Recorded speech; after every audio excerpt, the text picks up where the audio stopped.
Good morning, students. Now I recall this lesson because already we learnt in the online class. Okay, so now I just recall that lesson. Okay, so economics unit 2, employment in India and Tamil Nadu. Okay, so employment. Nowadays the employment is the basic need. Already know that food, clothes, shelter are the basic needs of every human being. Yes, but now in the present modern world, employment is another need of a human being because we, without employment we can't survive in the world. Yes, because employment gives a money. So employment is the purpose of to earn money. Without money we can't do anything. Yes இப்போ நம்ம water வாங்கணும். Water is one of the natural resource. But அதை வாங்குறதுக்கு நம்மளுக்கு இப்போ என்ன பண்ணுறோம், mineral வாட்டர்னு கொண்டு வந்து விற்கிறாங்க. அது 13 ரூபா கொடுத்து நம்ம என்ன பண்ணுறோம், வாங்குகிறோம். So without money we can't live. So we need employment. So this is the most important need of our human being. Okay, next one, employment structure in India. So the nature of employment in India is multi-dimensional. Okay, so economic is classified into three sectors. That is the primary sector, secondary sector, the tertiary sector. Okay, so the structure of employment denotes the number of workers engaged in different sectors of the economy. So the structure of employment denotes the workers and the number of workers engaged in different sectors of the economy. So the first one, primary sector. So primary sector means there is the employment of agriculture, forestry, animal husbandry, poultry, dairy farming, fishing, etc. So these are the primary sector. Next one, secondary sector. So secondary sectors are manufacturing, small and large scale industries, and construction activities. So these are belongs to the secondary sectors. Okay, so next one, tertiary sector. So tertiary sectors belongs to transport, insurance, banking, trade, communication, real estate, government, non-government services. So these are the tertiary sectors. So this belongs to the service sector. So இதெல்லாமே என்னது, servicing sectors. So இதெல்லாமே நம்மளுடைய common people help பண்றதுக்காக வரக்கூடிய. So these are the service sectors. So tertiary sector also called as the service sectors. Okay, so next one, types of employment. Okay, so types of employment, first is classified as organized sector and unorganized sector.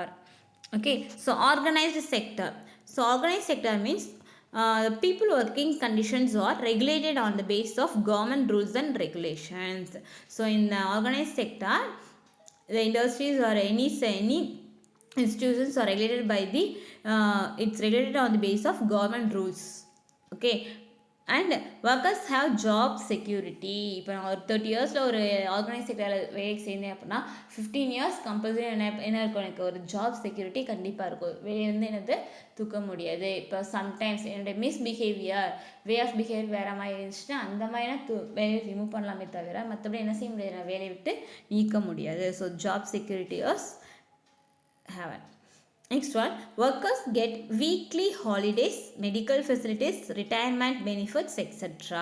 So in the organized sector, work பண்ணுற ஒர்க்கர்ஸ்க்கு இந்த weekly holidays and Saturday Sunday holidays. இப்போ for example இப்போ organise செக்டர்னால் என்னெல்லாம் சொல்லலாம் அப்படின்னா நம்மளுடைய schools, government school, college, bank, insurance companies, government industries. So இது ஃபுல்லாமே வந்து ஆர்கனைஸ் செக்டர். ஸோ அந்த மாதிரி செக்டர்ஸில் ஒர்க் பண்ணுற பீப்புள்ஸ்க்கு வீக்லி ஹாலிடேஸ் இருக்கும், மெடிக்கல் ஃபெசிலிட்டிஸ் இருக்கும், medical allowance, retirement benefits. So retire ஆனதுக்கப்புறம் கூட இவங்களுக்கு என்ன இருக்குது, சில அமௌண்ட் கிடைக்கும். So these are the benefits come under the organised sector. Okay, so next one, unorganised sector.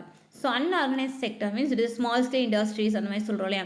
So இந்த ஸ்மால் ஷாப்பு, எலக்ட்ரிஷியன், பிளம்பர்ஸ், அந்த மாதிரி சின்ன ஒர்க்லாம் பண்ணுவாங்க இல்லையா. ஸோ அந்த மாதிரி செக்டர்ஸ் ஃபுல்லாக unorganised sector. Okay, so these sectors are rules but they are not strictly implemented for the benefits of workers. So these sectors also have a rules but it's not practiced. Okay, அந்த rules என்னது practice பண்ணுறது கிடையாது. கம்பல்சரியாக அதோட அந்த rules உள்ள பெனிஃபிட்டோட இப்போ ஒர்க்கர்ஸ்க்கான பெனிஃபிட்டை regulate பண்ணுறது கிடையாது. Workers have no job security. இப்போ அன்ஆர்கனைஸ் செக்டர், இப்போ நான் ஒரு ஷாப்பில் ஒர்க் பண்ணிகிட்டு இருக்கேன் அப்படின்னா கண்டிப்பாக நான் வந்து ஒரு 10 இயர்ஸ் கண்டிப்பாக அதே கடையில் தான் ஒர்க் பண்ணுவேன் அப்படின்னு சொல்ல முடியாது. ஸோ அந்த ஓனர் வந்து என்ன பண்ணலாம், என்னை வேலையை விட்டு தூக்கலாம். இப்போ எனக்கு அந்த கடையில் வேலை பிடிக்கல, நான் வேறு வேலைக்கு போகலனாலும் வேறு வேலையை தேடிக்கலாம். ஸோ அந்த மாதிரி ஜாப் செக்யூரிட்டி கிடையாது. வேறு ஜாப் அந்த மாதிரி செஞ்சுக்கலாம், சர்ச் பண்ணிக்கலாம். There is no such benefits at work. So நம்ம ஒர்க் பண்ணும்போது நமக்கு ஒரு மெடிக்கல் அலவன்ஸோ வீக்லி ஹாலிடேஸோ அந்த மாதிரிலாம் கிடையாது. ஸோ ஒர்க் பண்ணால் நமக்கு சேலரி. ஸோ லீவ் போட்டோம் அப்போ நமக்கு என்னது, சேலரி கிடையாது. So these are the come under the unorganized sector. Features of these are the features of unorganized sectors. Okay, so next one, public and private sector. So public sector is responsible for a service motive. Okay, so public செக்டரோட main மோட்டிவ்னா service, பீப்புள்ஸ்க்கு வந்து service பண்ணுறது தான். So இந்த banking, railway, insurance, transport இது எல்லாமே வந்து பப்ளிக் செக்டர். ஸோ இது ஃபுல்லாமே பீப்புள்ஸ்க்கு சர்வீஸ் பண்ணுறதுக்காக தான் இருக்கா. Okay, next, government ones the assets. So government தான் அதோடைய அதுக்கு சொந்தம். ஓகேவா. ஸோ அந்த டிரான்ஸ்போர்ட்டாக இருக்கட்டும், இன்சூரன்ஸ் இருக்கட்டும், ஸ்கூல் இருக்கட்டும், அதோடைய அசட்ஸ் யாருக்கு, கவர்மெண்ட்டுக்கு தான் சேரும். Wages are paid by the government. So அதில் ஒர்க் பண்ணுற ஒர்க்கர்ஸ்க்குலாம் யார் பே பண்ணுவா, government. So in the public sector. But the private sector the fully of profit motives. Owner வந்து இப்போ பீப்புள்ஸ்க்கு வந்து சர்வீஸ் பண்ணுற எண்ணத்தில் செய்ய மாட்டாங்க. அவங்களுக்கு ஒரு பொருளை விற்று அவங்களுக்கு வந்து சேல்ஸ் பண்ணோம் அப்படின்னா அவங்களுக்கு என்ன கிடைக்கணும், ஒரு இன்கம் கிடைக்கணும். ஃபார் எக்ஸாம்பிள் வந்து டிரான்ஸ்போர்ட் சொல்லலாம். இப்போ டிரான்ஸ்போர்ட்டில் ப்ரைவேட் இருக்காங்க, பப்ளிக்கும் இருக்காது. ஸோ ப்ரைவேட் பஸ்ஸில் டிக்கெட் எப்படி இருக்கும், ரொம்ப அதிகமாக இருக்கும். ஸோ கஷ்டப்படுறவங்க கூட அந்த அதிகமாக டிக்கெட்டை கொடுத்து தான் எடுக்கணும். ஸோ அதனால் அவங்களுக்கு வந்து அது அதிகமாக டிக்கெட் கொடுக்குறதுனால அவங்களுக்கு வந்து ஒரு ப்ராஃபிட் இருக்கும். இதே இப்போ கவர்மெண்ட் பஸ்ஸில் டிக்கெட்டில் எப்படி இருக்கும், கம்மியாக இருக்கும். ஸோ ஏன்னா புவர் பீப்புளும் அந்த மாதிரி டிரான்ஸ்போர்ட்டை ஏற்றுக்கணும், அவங்களும் யூஸ் பண்ணுறதுக்காக தான் லோ ப்ரைஸ் வச்சுருப்பாங்க. பட் ப்ரைவேட் செக்டர் அப்படி இருக்காது. ஸோ ஏன்னா அவங்களுடைய மெயின் மோட்டிவ் என்ன தான் இருக்கும், profit motive. Okay, and private individuals own the asset. So private செக்டரில் எல்லா அசட்டுக்கும் யார் தான் சொந்தக்காரங்க, private individuals. Wages are paid by the owner of the private enterprises. So wages are given by the private owners. Okay, so நம்ம இதெல்லாம் online கிளாஸ்லேயே பார்த்துட்டோம். So just I now recall. So just listen the video and study the question answer and detail. Okay students, thank you.